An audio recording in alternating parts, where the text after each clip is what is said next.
Fala galera, aqui é o Matheus do Amizades Crime Histórica e hoje nós estamos aqui com uma reação ao vídeo do Manual do Mundo com o Iberê, o vídeo Armadura de Latinhas, Testamos com Espadas. Vamos pro vídeo.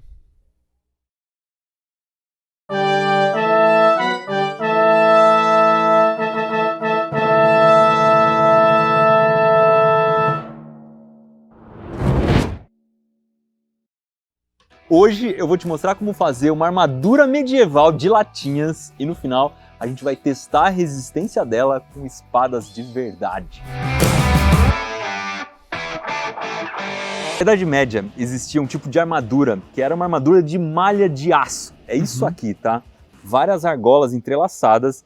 Isso protege contra uma espada, por exemplo. Só que agora várias pessoas estão imitando esse tipo de armadura usando anéis de latinha. E fica muito legal porque o visual é bonito e é extremamente fácil de fazer. Então bora lá, vamos aprender a fazer esse negócio e depois ver se o negócio funciona na vida real. E o resultado final é isso aqui.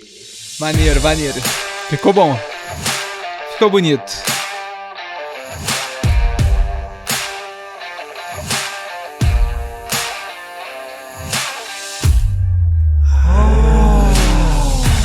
O único detalhe é que eu não tentei vestir esse negócio ainda. E fica um pouco frágil, vou conversar pra vocês. Então eu vou tentar vestir esse negócio.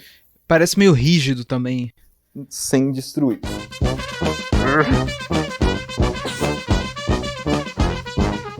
Agora foi. Duas coisas, isso tá parecendo ser meio rígido, uma cota de malha de verdade ela é muito mais flexível do que isso. E parece que tá muito pequena pra ele. Mas pequena não no sentido de apertado assim, mas em comprimento, ela parecendo meio que um baby look de cota de malha. Mas a gente vai descobrir melhor quando ele conseguir vestir. Será que eu tava mais magro quando eu fiz isso aqui? Não, vai. Você vai ter que me ajudar. Então eu vou chamar aqui o nosso armoreiro. Armoreiro, se você não sabe, é uma pessoa... Daqui a pouco eu volto aqui, né, pra ele tocar nesse ponto, que tem uma coisa que eu queria falar antes dele começar a falar de armoreiro e chamar o cara. Que as cotas de malha, elas eram pesadas. A parte mais pesada de uma armadura é a cota de malha.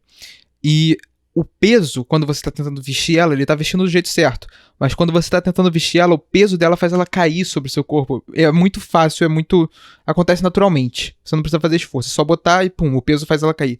Eu acho que essas latinhas, essas tampas de latinhas, elas não devem ter o peso suficiente pra conseguir ter o caimento que deveria ter nele, e por isso que ele tá com dificuldade de vestir. Mas eu acho que em termos de cintura, isso daí tá no tamanho certo pra ele, talvez até um pouquinho largo, e não tem como eu saber, a não ser se eu estivesse vendo mais pessoalmente ou mais de perto. Mas vamos continuar e voltar um pouquinho. Então eu vou chamar aqui o nosso armoreiro. Armoreiro, se você não sabe, é uma pessoa especializada em construir armaduras. Eu tô falando sério, ele se especializou em fazer armaduras medievais, construiu muitas durante a vida e é o Pena, mesma pessoa que tá me ajudando a fazer o submarino. Vamos lá? Vamos lá. Será que Passa os braços, cuidado, não, passa primeiro os braços. Passei os braços. Aqui. Mais um pouquinho. Agora eu vou embora, te deixo assim. Deixa. Tá de armadura. Agora sim. Chique no último. Aqui vocês podem ver, deixa eu tentar voltar e pausar no momento certo aqui. Tá de armadura. Agora... Aqui vocês podem ver como tá no tamanho certo pra ele. Tá vendo que tem um caimento, ela segue a figura do corpo?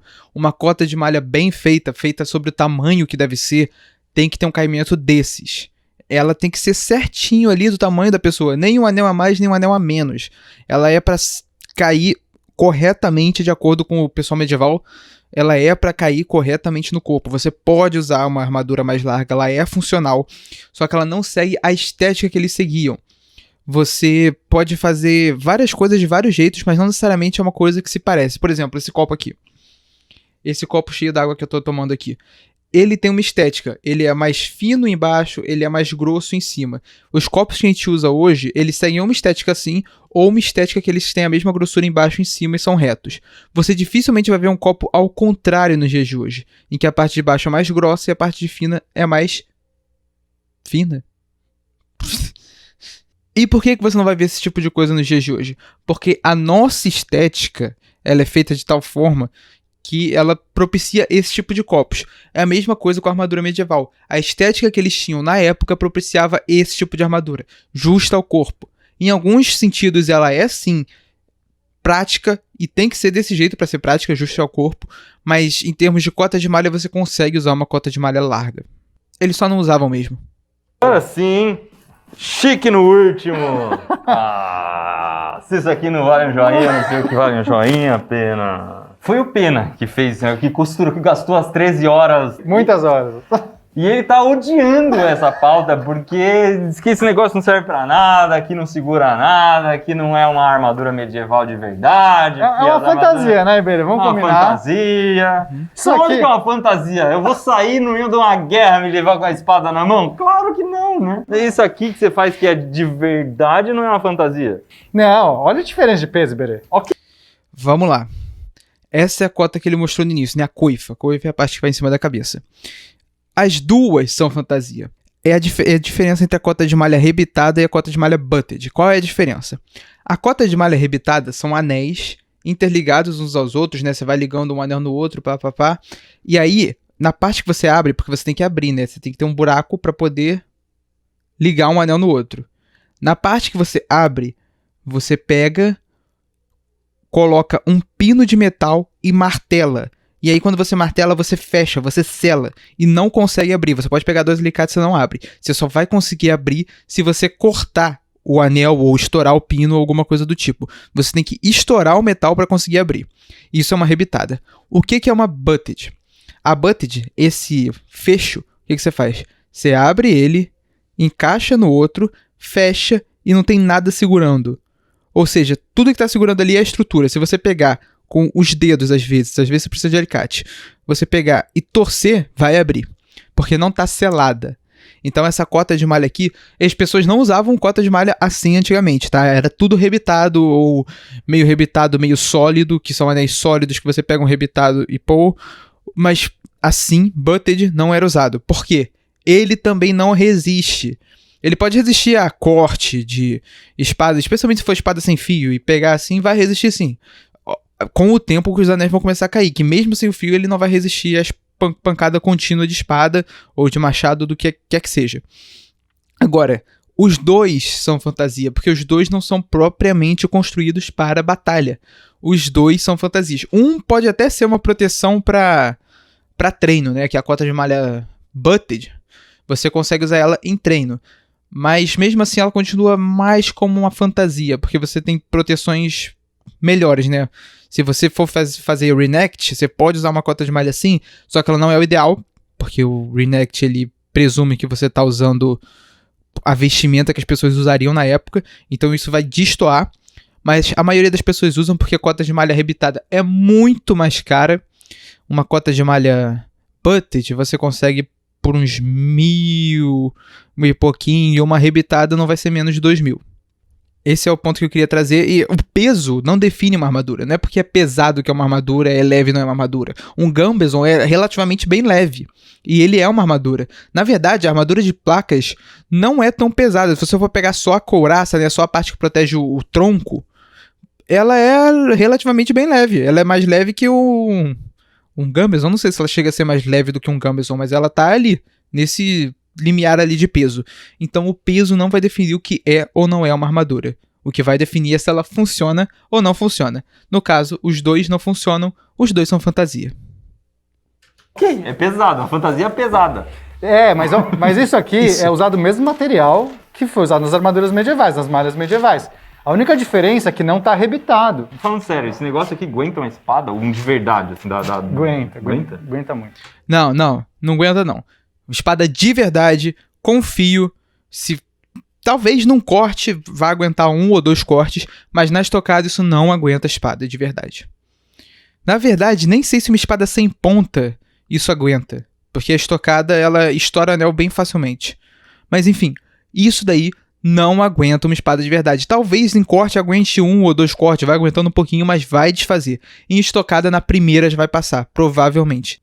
Essa malha foi usada durante toda a Idade Média, até o século XIII, XIV era a armadura principal. A partir do século XIV começam as placas, do século XV realmente é o cavaleiro armadurado, totalmente com as chapas de aço. Então isso aqui, você acha que aguenta o quê? Isso aí aguenta... Um alicate? Eu trouxe várias armas, vou mostrar pra você lá. Antes de começar a parte das armas, isso daí que ele tá usando, o Iberê, eu acho que se ele fosse pular carnaval com isso, eu não sei como é que é em São Paulo, né? Acho que o Iberê é de São Paulo. Eu não sei como é que funciona o carnaval em São Paulo, os bloquinhos de rua, né?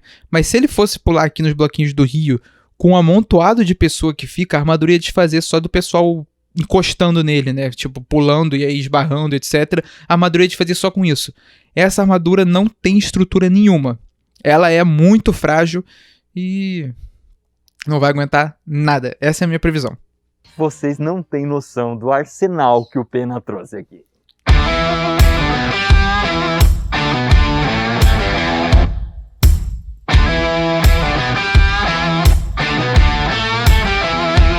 E aí, Pena? Eu trouxe aqui... Vamos dar uma analisada aqui, né, no que a gente consegue ver, que parece um close-up mais próximo do que o Pena trouxe, né? Bem, tem uns cabos ali que não dá pra ver direito o que é. Ali à direita, vamos começar aqui da direita e a gente vai indo pra esquerda. Tem aqui uns cabos, não sei. Aí tem uma espada, parece ser uma espada legal. Não consigo dizer muito porque não tá muito próximo, e mesmo próximo é difícil de ver se ela vai ser uma espada bem feita, assim, muito bem feita. Mas aparentemente ela tá ok. Passando por essa bainha do lado dela, essa bainha não tá ok. Ela tá muito grossa. Não, talvez ela até esteja cumprindo a função de bainha, né? Que ela consiga guardar a espada, mas tá muito grossa. E esse buraco de abertura, a saída dele tá muito larga. Então eu não sei se a espada cabe ali e fica apertadinha, né? Que uma bainha, ela é pra encaixar na espada e apertar a espada. Ou seja, ela não é pra ser uma coisa tão larga que quando a espada entra, fica uma folga. É pra ela apertar a espada, porque você não quer que a espada caia enquanto você estiver mexendo ali na bainha. Então, idealmente, a bainha aperta a espada. Claro, nem todas as bainhas, inclusive antigamente, faziam isso, mas as bainhas bem feitas eram apertadas. E parece que tem muita folga. E uma folga dessas não seria aceitável antigamente também. Nem nos dias de hoje, pelo menos pra mim. Passamos pra espada do lado. Eu amei esse pomo. Esse pomo é interessante porque a gente não costuma ver esse tipo de pomo em reproduções, pelo menos aqui no Brasil. Tá muito bem feito. A espada parece ok. O cabo das duas tá um pouquinho estranho, especialmente a da primeira espada, mas não tá nada tão bizarro assim quanto o cabo da terceira, que daqui a pouco a gente vai falar disso. Mas enfim, primeira e segunda espada parecem ok. De novo a bainha tá com problema de estar muito grossa, mas dessa vez a entrada, né, o buraco ali de abertura parece estar num tamanho ok. Vamos agora para a terceira espada e essa tá um pouquinho bizarra. Primeiro que a guarda tá gigantesca. Compara ali a grossura da guarda dessa com das outras duas. Olha como essa guarda é mais grossa, especialmente ali no centro. Tá muito grossa essa guarda. Tá bizarro de grosso. A lâmina também parece estar ok. Eu não consigo ver direito. Outra coisa que tá bem tensa é o cabo dela. Compara o cabo dela com das outras duas, que já também não são tão ideais, pelo menos pra mim, como cabo. Mas olha como ele é cilíndrico, enquanto os outros eles têm um formato mais oval. Percebem? O que isso significa? Com um cilindro, se você pegar a espada e fechar os olhos, você não sabe onde o fio dela tá, pra onde ela tá apontada. Você sabe onde a ponta dela tá, mas o fio, você pode estar segurando ela com o fio assim, assim, assim, você não vai saber, porque ela é um cilindro. Enquanto que as outras, sendo oval, você consegue saber para onde o fio está apontado só de segurar ela. E isso é importante, porque na hora que você está lutando, a espada pode ficar girando na sua mão e você não percebe para onde o fio está apontado. Enquanto se ela estiver assim, você não precisa olhar, porque você sabe para onde o fio está apontado e consegue direcionar melhor. Esse pomo é um pomo válido, mas ele não é histórico. Você tinha pombos com buracos, sim. Eles eram especificamente conhecidos como irlandeses, porque era comum na Irlanda. Mas qual é a diferença? As espadas antigamente, elas tinham a construção que nós chamamos de pinned. Em português eu não sei como é que se fala isso. Em inglês é pinned. O que significa? A lâmina delas, você passa a lâmina, passa pela guarda, passa pelo cabo, passa pelo pomo, e no final da lâmina você pega um martelo, bate e achata essa espiga da lâmina, que é como a gente chama. E essa espiga fica presa atrás do pomo. E não tem como a espiga estar passando pelo pomo porque ele é vazio. E a gente não está vendo a espiga passar. E essa é a diferença dos pomos vazios da Idade Média, os pomos irlandeses, como chamavam, para esse pomo. Nos pomos irlandeses é exatamente assim, um detalhe ou outro diferente, mas você vê a espiga passando pelo centro do pomo. Então você fica com um símbolo ali meio que lanterna verde, meio que chazão, um negócio assim, que é um círculo com um símbolo no meio passando. Outra bainha muito grossa ali do lado. Aí nós temos uma espada roupeira, e eu não consigo ver muita coisa dela, parece bem ok. Aí você tem essa bainha aí da roupeira que parece uma meia bomba, né? Porque as bainhas, elas são revestidas de madeira, como vocês podem ver nas outras 3. Elas têm um núcleo de madeira. Essa daí provavelmente não tem e é só o couro. E o couro, ele é dobrável, então você fica com essa meia bomba aí de bainha. Do lado você tem o que parece ser uma arma com cabo, né, de madeira, um machado, um martelo, não sei o que é. E ele tá cheio de bolinhas que parecem rebites de metal. É verdade que algumas armas tinham o que a gente chama de langets, que eles são partes de metal que vão descendo no cabo para reforçar. Mas os langets, eu nunca vi langet em cabo de metal redondo ou oval. Eles geralmente são em cabos de metal que eles são retangulares ou quadrados, porque é muito mais fácil de você dar a forma desse jeito. E essa paradinha embaixo aí de couro, essa pega de couro aí, também nunca vi em nenhum lugar sendo representada em arte, em achado arqueológico, etc., de nenhuma arma de haste, ou com cabo de madeira de uma mão, que seja. Geralmente é a madeira lisa. Por quê? Porque a ideia de uma arma dessas é que você pode escorregar a sua mão para cima e para baixo e usar ela de diversas formas. Então ter essa pega ali para facilitar, né, a pegada na arma te impede de deslizar sua mão pela arma. Mas ela fica com uma pegada mais segura na mão, isso é verdade. Mas de novo, eu nunca vi nenhum exemplo disso em nenhuma peça medieval, seja em arte, seja em achado arqueológico, etc. Ali você tem uma aljava, e aljavas... Em algum momento eu vou tocar nesse tópico em algum outro vídeo, mas as aljavas medievais não eram assim. Obviamente, ele não precisa estar com todas as armas medievais certinhas, etc. Eu tô comentando essas coisas aqui porque o meu canal é sobre isso. A ideia desse canal é espalhar as coisas como elas eram no militarismo medieval e nas artes marciais medievais. E até um pouquinho da Renascença e Idade Moderna, mas focando no medieval. Então, as aljavas não eram desse jeito, elas não eram feitas de couro, aljavas para arco e flecha. As flechas, eu não preciso nem dizer que elas não tinham plástico, porque plástico não é medieval, a maioria de vocês consegue imaginar uma flecha medieval tranquilamente. O arco, mesma coisa, não preciso dizer que arcos medievais não eram assim. Então, acho que dá para continuar agora. E aí, né? Eu trouxe aqui, Berê, algumas coisas que são minhas, Coisinhas outras coisas... light, assim, coisas bem leves pra gente testar. Então tem um pouco aqui de coisas que eu tinha em casa, outras que eu peguei com uns amigos meus que da época que faziam armaduras e armas comigo. Inclusive, obrigado aí, Tarcísio Lacatos e Sérgio Roma, por darem esse suporte pra gente. Porque agora, vendo as armas no chão, eu tenho certeza absoluta que não vai aguentar nada. Ok, vamos lá, vamos lá. Passou. Manteiga. Não deu nem graça. Em termos de proteção, não adiantou absolutamente nada. Vamos tentar com a flecha?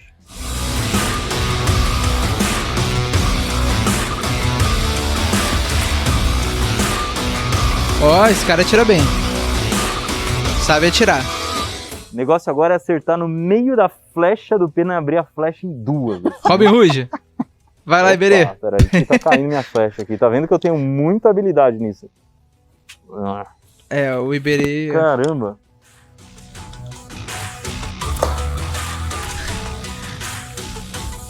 Ó, esse aqui é um tataravô do jeitinho, que é aquele martelo que a gente usa só para quebrar coisa, porque eu não sei direito para que ele serve. Esse é um martelo de guerra mesmo. Essa versão aqui, ela é um pouco reduzida porque ela é para treino. Aí, ó, dá pra ver que aqui que ele deu uma achatada na parte que ele colocou o langet, estão vendo? Essa parte aqui do cabo que ele começa a virar quadrado, que ele é redondo embaixo. Redondo não, ele deve ser oval. Mas ele começa a ficar quadrado pra encaixar os langets.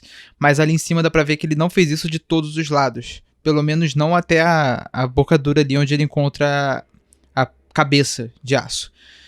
Então dá pra ver que a união ali tá meio estranha. a união do martelo com os Langets. E ele não é construído de um jeito que ele era reconstruído realmente na época medieval, mas está bem próximo. E para combates não letais, mas já dá pra gente brincar, né?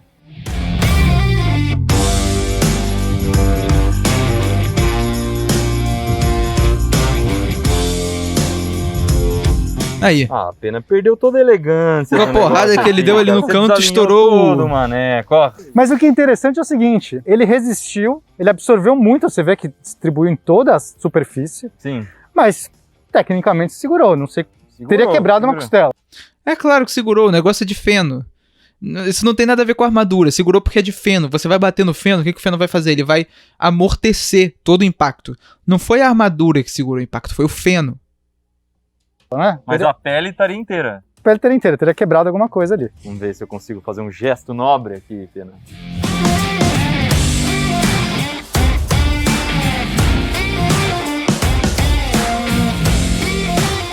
Gesto. Eu vou comentar um pouco aqui na forma do Iberê. É claro que o Iberê ele não precisa saber como se faz com esgrima, como que você tira com arco, etc. Eu tô comentando de novo, porque esse é o propósito do canal. Eu não tô dando hate no Iberê, eu não tô dando hate no Pena, eu não tô fazendo nada disso. A ideia desse canal é usar o entretenimento como educação. Então, pra isso, eu tô comentando numa forma de entretenimento. Eu, pagando pau aqui pro Iberê, porque ele tá fazendo um trabalho muito da hora. Ele tá disseminando um pouquinho aqui da ideia dos medievais, das armas medievais, armaduras medievais, ele e o Pena. Então, não tô dando hate em nenhum dos dois. Os dois estão fazendo um trabalho incrível. Eu acompanho o Iberê, eu não vejo todos os vídeos dele, mas volta e meia eu vejo um vídeo do Iberê, eu gosto muito dele. Então, não é hate esse vídeo. Eu só vou comentar sabendo que não é obrigação dele saber dessas coisas. Muito nobre aqui, Pena. Aqui. O que acontece? Ele começa com o pé. Ó o braço dele como é que ele tá dobrado. Então o que ele vai fazer? Vou falar primeiro o que ele vai fazer e depois eu falo qual é o jeito certo de fazer. Ele vai pisar com o pé, aí ele vai começar a ir com o corpo e esticar o braço pra frente. Depois do pé dele já ter tocado no chão. Vamos voltar e mostrar isso pra vocês. Uma coisa ali. Vamos ver se eu consigo fazer um gesto nobre aqui, Pena.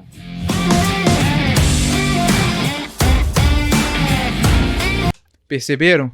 Primeiro foi o pé, depois o corpo e depois ele esticou a mão. Qual é o jeito certo de fazer? É o contrário. O jeito certo de fazer é, primeiro que a sua mão não vai estar desse jeito que estava dele, né? Você deve estar com o braço mais ou menos assim. Alguns estilos deixam o braço mais esticado, outros um pouco menos. Mas de qualquer jeito, seu braço já vai estar bastante esticado.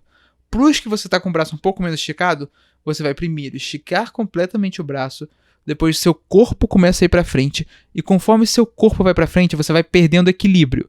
Porque se você pegar e ficar em pé e começar a levar o corpo para frente, uma hora você vai querer cair. Nesse momento, você vai lançar com seus pés seu corpo para frente e fazer o lunge, fazer o movimento dos pés, que aí vocês já conhecem, que é um clássico da esgrima, todo mundo tem na mente como é que funciona o lunge.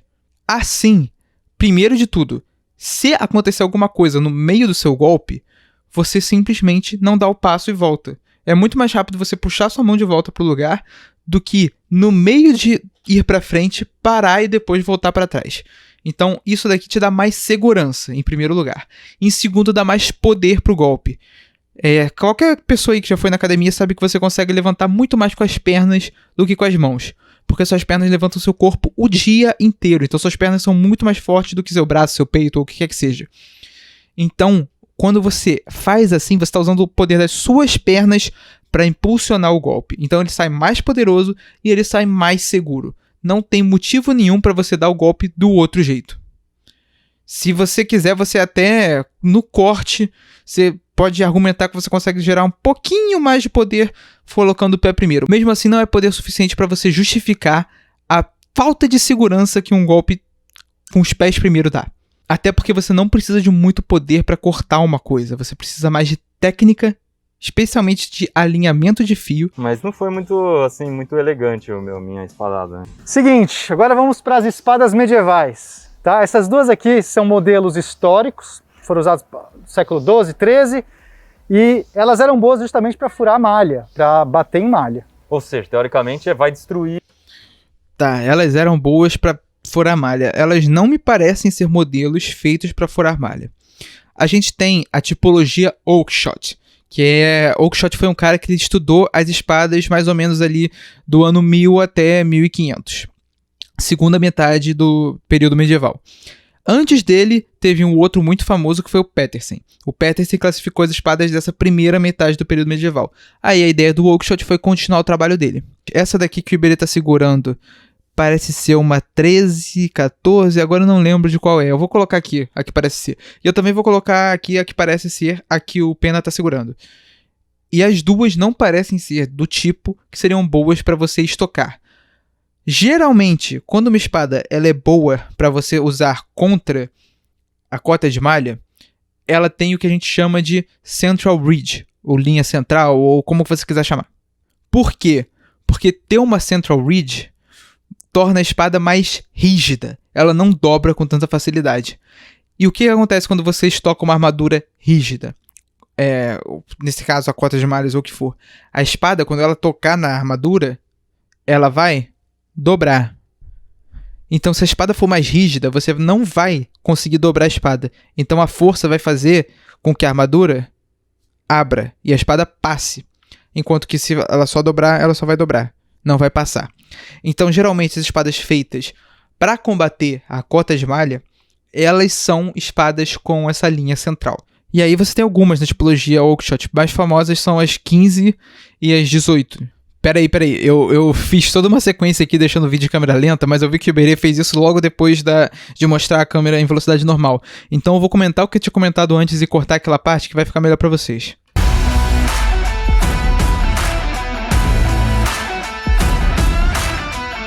Aí, como eu disse antes, ele bateu com o chato da espada. Se a gente voltar um pouquinho, ele não acerta completamente com o chato, ele acerta com o fio, só que o fio não está completamente alinhado. Então o que acontece? A espada vira e no final ele bate com o chato. Por que isso acontece? Vamos voltar um pouquinho mais? Aqui. Ele vai dar o golpe com a espada usando duas mãos numa espada feita para se usar com uma. Isso não é recomendado, vocês não devem fazer isso. O que acontece? Ele vai lá para dar o golpe, puxa lá de trás, vai indo, aí ele não está usando a segunda mão para dar força. Olha como é que o braço dele está relaxado de um lado e está contraído do outro. Ele não está usando a segunda mão para nada. Por que ela está ali? Então ele vai dar o golpe. Aí ele tá contraindo um pouco agora, a segunda mão. Mas olha, os dedos dele nem estão segurando direito o cabo. Porque não cabe. E aí ele vai percebendo que ele tá muito longe para dar o golpe que ele queria. Ele solta a outra mão e golpeia só com a primeira. E aqui dá pra ver de novo a diferença entre a contração do braço direito dele e o relaxamento do braço esquerdo. Não tá completamente relaxado, mas tá muito mais relaxado que o outro. E aqui ele solta. Quando ele solta, o alinhamento do fio sai completamente aqui, ó. Tá indo de lado, tava indo certinho aqui. E aqui mudou. Aqui certo, errado. Pum, bateu de lado. E aqui a gente pode ver que ele estava segurando ali com a mão direita e que se ele estivesse segurando com as duas, ele não teria conseguido ir tão longe quanto ele queria, porque a mão dele esquerda está praticamente completamente esticada. Então ele teria que estar com a espada mais próxima do corpo dele para dar o golpe que ele queria com as duas mãos. A espada não cortou a malha, mas se fosse de verdade, teria quebrado completamente as costelas. Então o Pena vai mostrar o que tinha por baixo da malha, que acho que isso faz muita diferença. Isso aqui é um acolchoado que se usa por baixo das armaduras, das malhas inclusive. Ele se chama gambeson ou gibão. Basicamente é um linho e por dentro é costurado ali, enchido com penas e lã. Isso aqui, quando você olha... Penas e lã. Bem, existia uma diferença entre o gambeson e o acketon, porque a palavra acketon parece vir de algodão. O que a gente imagina que significa? Que o acketon seja, na verdade, linho na parte de fora e costurado com algodão, aquele algodão cru, sabe? Que não é nem o tecido, aquele algodão que você compra na farmácia, que você usa para tapar machucado, fazer curativo, etc. Esse tipo de algodão, você vai... E essas partes aqui mais rechonchudinhas estejam cheias desse algodão. Ou você pode usar, em vez de algodão, crina de cavalo, nesse espaço aí interno. E o Gambeson, a gente tem registros históricos que falam como fazer um Gambeson. E ele é nada mais nada menos do que várias camadas de linho, uma atrás da outra, costuradas. A gente tem um relato aí de um Gambeson que são mais ou menos 32 camadas de linho, uma atrás da outra. Então é como se você estivesse usando 32 casacos de linho, um em cima do outro, todos costurados juntos. E na hora que você dá uma pancada com a espada, ele absorve completamente, né? Ele vai espalhar o impacto. Exatamente, essa é a ideia. Beleza, agora vamos pro próximo degrau. Isso aqui é uma arma de haste, tá? Uma acha de guerra, e este é um machado de batalha. Tá, isso aqui é simples, dar uma machadada, né? Você vai acumular uma inércia desgranhenta, mais uma alavanca, e na hora que acertar no coitado, pode estar de armadura, o que for. Não, mas falando sério, na época medieval, se desse uma machadada num cara com armadura, ele resistiria? Um golpe seco numa armadura de chapa provavelmente vai amassar e vai causar um dano na pessoa que está por trás. Mas... Sim e não. Vamos lá. Eu tava até comentando aqui num vídeo mais antigo com uns inscritos e tal, falando sobre isso. A armadura, você não pode dizer se vai amassar ou não com o golpe, porque depende de onde você acertar na armadura. Mesmo se for o mesmo golpe, vai depender de que parte da armadura vai pegar, porque tem partes mais finas e partes mais grossas. As armaduras dos braços são as partes mais finas, dos braços e das pernas, enquanto a armadura do tronco e o elmo são as partes mais grossas. Mesmo com um golpe seco, especialmente desse machado que o Iberetá, que é o machado húngaro, que ele tende a ser mais leve do que a acha d'armas, que é a arma que o Pena tá, mesmo com esse machado aqui, que o Iberetá, o machado húngaro, você não tende a amassar a armadura. Inclusive com o machado do Pena, você muitas vezes não amassava a armadura o suficiente pra... Tipo, você podia arriscar um pedacinho ali nessas partes mais resistentes. Enquanto que nas partes mais finas, dependendo da espada até, você conseguiria causar um dente ali que ia causar o dente, ia amassar a armadura. Nas luvas, especialmente as luvas com dedos. Porque o que acontece quando você está com uma luva? Você está com a luva segurando alguma coisa, o cabo da espada, não sei o quê. Então quando você bate, quando você acerta o golpe, você está esmagando entre o dedo, entre a lâmina e o cabo que está embaixo. Então você tem muito mais chance de causar um dente ali. E se você está em outro lugar, por exemplo na cabeça, se você está um golpe na cabeça, a cabeça vai pro lado. Então a energia é dissipada. Enquanto que aqui, se você acertar um golpe no cara segurando qualquer coisa, a energia não vai ser dissipada. Vai toda ali na mão dele. Então dependendo de onde você pegar, mais energia vai ser dissipada, menos energia vai ser dissipada, a placa vai ser mais grossa, a placa vai ser mais fina. Tem muita variável nisso. Você pode amassar com um golpe de espada, você pode não amassar com um golpe de acha. Isso vai depender de muitas e muitas variáveis. Então vamos continuar aqui. Com uma armadura de chapa, provavelmente vai amassar e vai causar um dano na pessoa que está por trás. Mas uma boa armadura não vai se abalar com uma machadada. Caramba, garantiu, hein? Vamos ver se a nossa armadura é assim também. Inclusive, hoje em dia, as armaduras elas costumam ser grossas. Ela tem a mesma grossura em todo o pedaço da chapa. Enquanto que antigamente, elas tinham grossuras variadas. Isso se dá por causa do jeito que se faz as armaduras hoje. Você pega uma chapa de aço e molda ela no formato que você quer, etc. Aí você corta, etc. Antigamente, como você fazia? Você pegava um bloco de aço e você ia martelando ele no formato. Então ele ia ficando mais fino, mais fino, mais fino. Então no centro ele costumava ser mais grosso e na ponta ele costumava ser mais fino. E você podia ir modificando isso do jeito que você quisesse. Mais ou menos que nenhum pizzaiolo ou qualquer cara que faça massas vai conseguir moldar a massa e deixar ela mais grossa ou mais fina num ponto ou em outro. Era mais ou menos desse jeito que você fazia uma armadura antigamente. Pena, acho que a conclusão mais importante desse vídeo é: se você for para uma guerra medieval, não use latinhas de refrigerante para fazer a sua armadura. Agora, se você for pro carnaval, se você for para uma festa fantasia, eu acho bem bacana, apesar do Pena estar com nheco aí dizendo que esse negócio não é uma... né? Vai desmontar no meio. É muito legal, cara. Olha só o negócio. Aê! Para você que curtiu armas medievais, pode desmanchar no meio, pode pegar na roupa de alguém e desfiar a roupa da pessoa. Eu não recomendo. Você até pode lixar e ter um trabalho desgraçado para deixar isso mais seguro, mas mesmo assim ainda pode desfazer no meio. E se você quiser, pega uma corda de malha butted, Ou se você tiver com realmente pouco dinheiro, você consegue fazer com facilidade uma cota de malha desse jeito. Então, tem tutorial aí no YouTube, é só você pesquisar como fazer cota de malha, como fazer armadura medieval, você consegue achar aí. Então, é basicamente isso que eu queria falar pra vocês, galera. Eu vou deixar o vídeo do Iberê aqui na descrição, vai lá e deixa o joinha, porque o vídeo foi muito bom. E era isso que eu queria comentar, galera. Então, se você gostou do vídeo, deixa um like aqui embaixo que você vai me ajudar. Tem o nosso grupo no Telegram, vai lá, entra que tem um link na descrição também pra você entrar no grupo. E se você gostou do conteúdo, se inscreva e ative o sininho pra ver mais vídeos como esse. Até a próxima. Tchau!